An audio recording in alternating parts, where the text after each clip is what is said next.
into heal? Does that mean that the second stone slate... This must be the point where the third slate shows that... Well, the fourth slate is the... We didn't believe that such...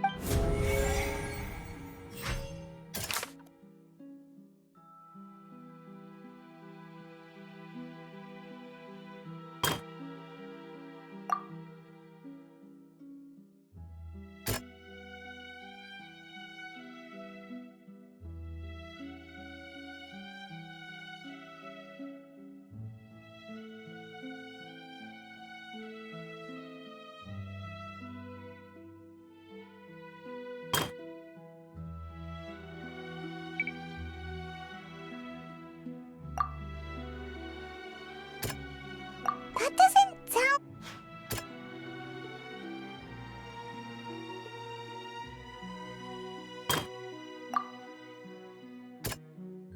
That doesn't sound... We know from the case of the serial disappearances of young women that Fontanians can be dissolved in primordial seawater. And the first stone slate tells us that long ago the Hydro Archon used her power to turn Oceanids into humans. This might be the reason that Fontanians can dissolve.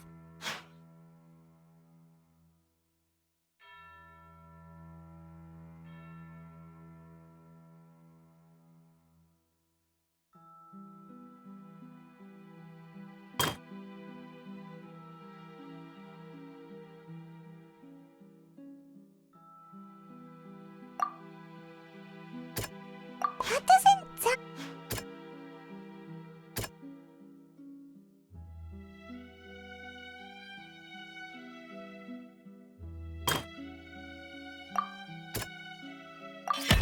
The prophecy from the stone slates found its way into society, but not many people believed it at first. The fortress of Meropide was nearly flooded with primordial seawater, which we know can cause Fontanians to dissolve.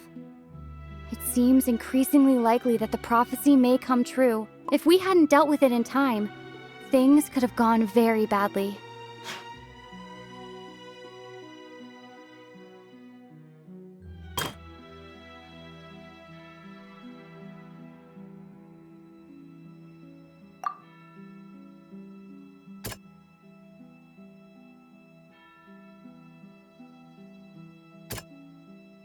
That doesn't... That doesn't... That doesn't... It's not as simple as falling into the sea. When Navia fell into the sea, her consciousness was subjected to judgment. The stone slates show the people gathered around the Hydro Archon in the sea. Could that be alluding to the same thing?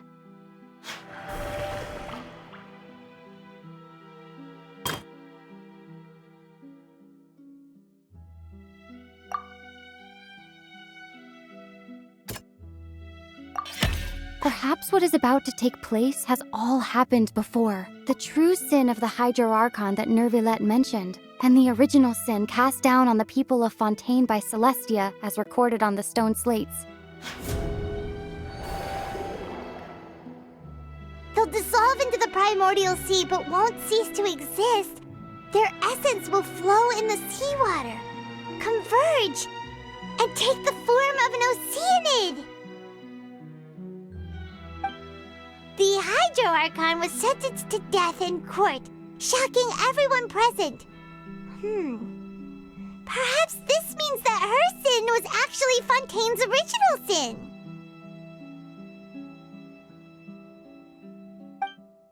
Navia fell into the water inside those ruins, and she nearly dissolved. She was surrounded by the people of Poisson in a court within her consciousness, and was forced to take part in a trial meant to make her stay.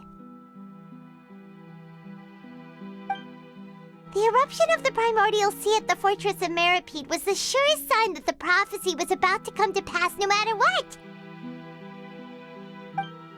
The prophecy's contents can all be verified by recent events. If we combine what we know together, loads of truths should come to light.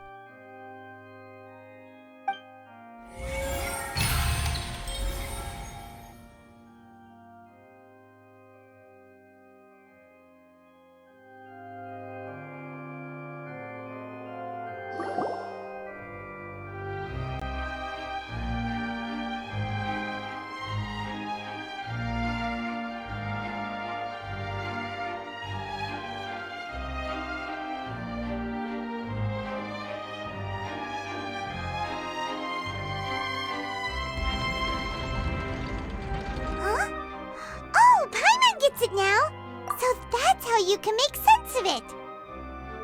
But then it feels like we're going to have to share some truly shocking revelations. Let's hear them.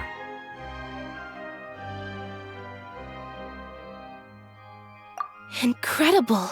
Linny, did you hear that? We're not real humans.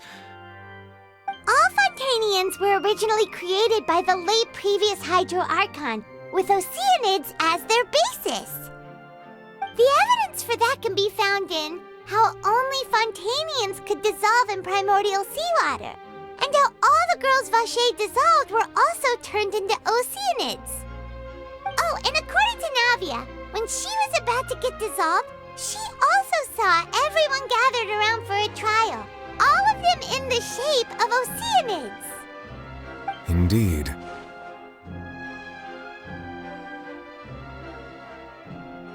Yeah, and it follows from the content of the first slate that she probably angered Celestia by creating humans without prior permission. That could also explain why the Oratrice judged the Hydro Archon to be guilty. It's to account for that ancient sin. The Hydro Archon's true sin was creating us? And yet, after many hundreds of years, the Hydro Archon's creations have turned around to try to judge the Archon within the Opera Epiclese. The twists of history are often the most unexpected of all.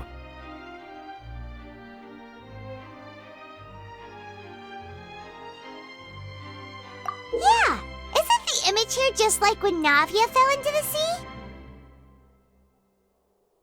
So wouldn't it be trying to show the image of the Hydro Archon also falling into the sea once the prophecy has been fulfilled in the fourth slate? In the end, the people will all be dissolved into the waters, and only the Hydro Archon will remain weeping on her throne. Only then will the sins of the people of Fontaine be washed away. Did Paimon get all that right? You've made some keen deductions.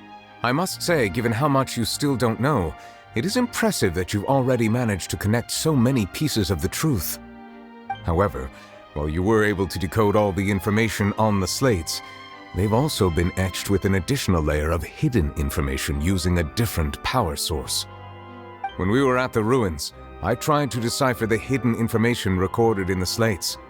But since we only had 3 slates at the time, I was unable to come to a full conclusion. Now that the slate collection is complete, I shall make another attempt to decipher the narrative recorded within. If everything goes well, we should finally be informed of the unadulterated truth.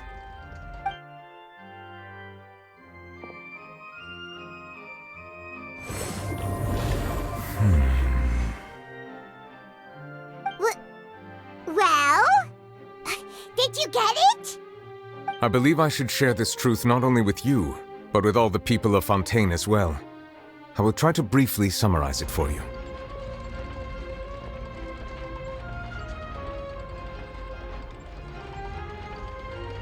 Your hypotheses regarding the origin of Fontanians and the sin of the Hydro Archon were both correct. In the Fontaine of old, the previous Hydro Archon sensed the yearning of her Oceanid familiars for life on land.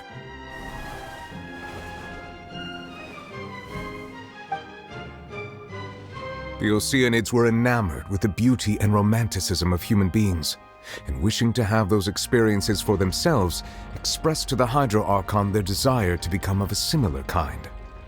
However, even though water as an element is intricately linked with the power of life, the Hydro Archon, as one of the 7, did not possess the authority to create a new form of human life.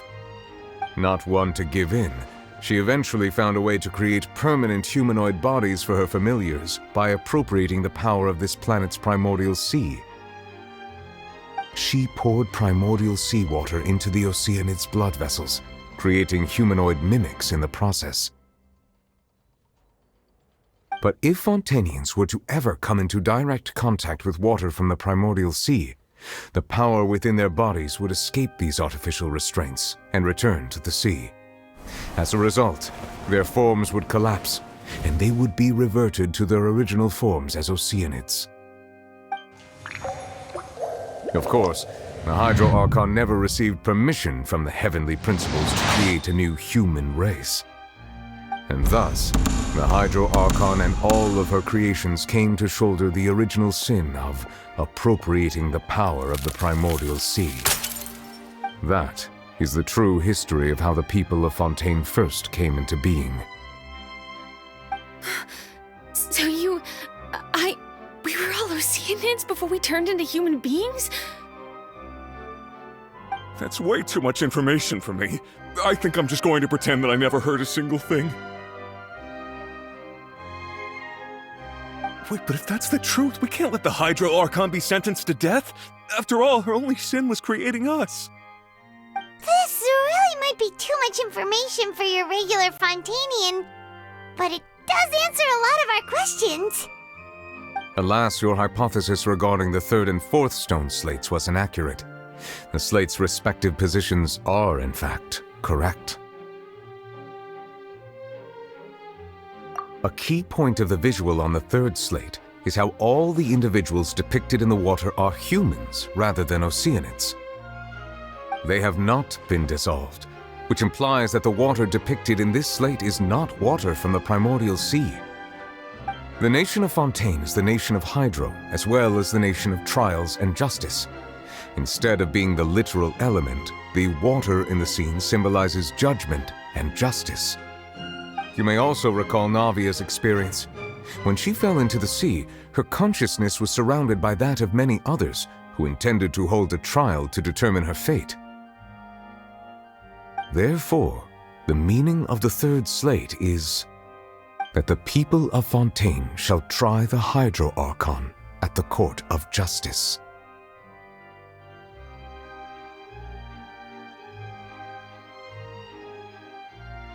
Yes, it refers to our present situation. I think I'm following now. So, what you're saying is, even though we decided to put on this trial to avoid fulfilling the prophecy, in truth, everything we've done has happened exactly as the prophecy foretold. So now, it seems, we're the ones making sure it comes true. What should we do? Huh. No matter what, the prophecy will be fulfilled. Is this what it feels like to be a prisoner of fate? If that's the case, does that mean the scene in the fourth slate will also be fulfilled soon? Traveler, I would like to point out another small fallacy in your deductions. About the fourth slate, you probably thought that the eruption of primordial seawater beneath the fortress of Meropide served as the surest sign that the prophecy was about to come to pass, yes? However, I believe that rather than being a sure sign, that eruption could in fact only be a small warning of something far worse to come. As for the root cause of the catastrophe, I believe you've already encountered it once before.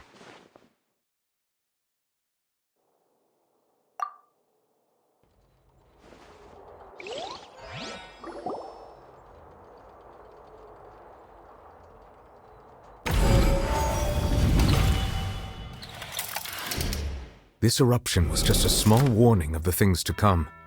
We must find the root cause of the disaster.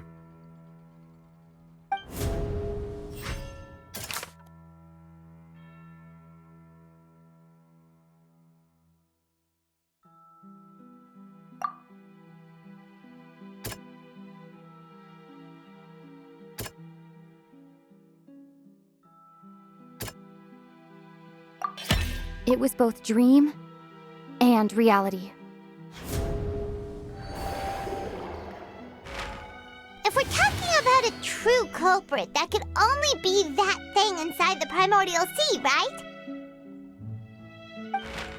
The truth, the original sin, the trial, and the root cause of the disaster.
way too close!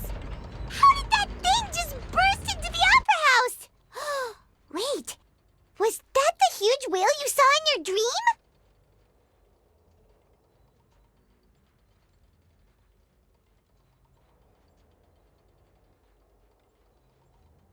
So we've met it at last. I understand very well why it has chosen to make an appearance here. That whale does not belong to Tevat. It is a monster that has traversed the stars, weeping all the while. It has been greedily consuming the energy from the planet's primordial sea, using it to grow. That is the main cause for the rising sea levels. And once it has finished consuming all of the energy contained within the sea, its next step will be... You said that when the Hydro Archon first created Fontanians out of Oceanids, she filled their blood vessels with primordial seawater. Precisely. That whale finds the blood of Fontanians nigh impossible to resist. Therefore, when it left the primordial sea, it decided to make its next stop a packed opera house full of food. Food in the form of Fontanians. We just barely managed to push it back, right? In that case, won't it come back to target the people again once it's managed to recover its strength? That is correct. Indeed, it is more accurate to say that we should thank that Harbinger for buying us some time. Without him, the whale would have likely come onto land far sooner. From the way he looked, he must have been fighting the creature for quite a long time. That battle maniac. We've always known that he had a special connection with that whale, but we definitely didn't expect it to help us out like this. Anyway, now that we know that this whale is the actual cause of the disaster recorded in the prophecy, all we need to do to stop the prophecy would be to find a way to beat it up, right? It is too late. It had already absorbed too much of the primordial sea's energy before we could notice it. At this point, it has become practically integrated with the sea itself. Even if the entirety of Tevat were to be destroyed, it could still survive and swim off towards some other world. That's not something I will accept. We've already done everything we can, and we even found the true culprit. We've come so far. You can't just tell me that the last hurdle is some impossible foe. That's just not fair. Indeed, that's not how a grand performance should end. I'll fight it to the end, no matter what. So the prophecy will be fulfilled no matter what, huh?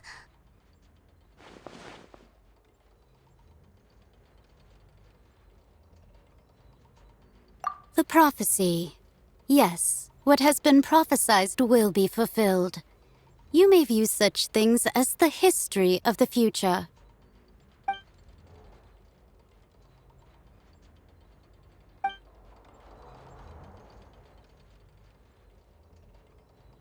Just as prophecies are usually only the future as seen from the perspectives of the gods, could things be happening in hidden corners where the gods' gaze does not fall? Ultimately, fate shall serve as your only guide, no matter what will happen in Tevat's future. All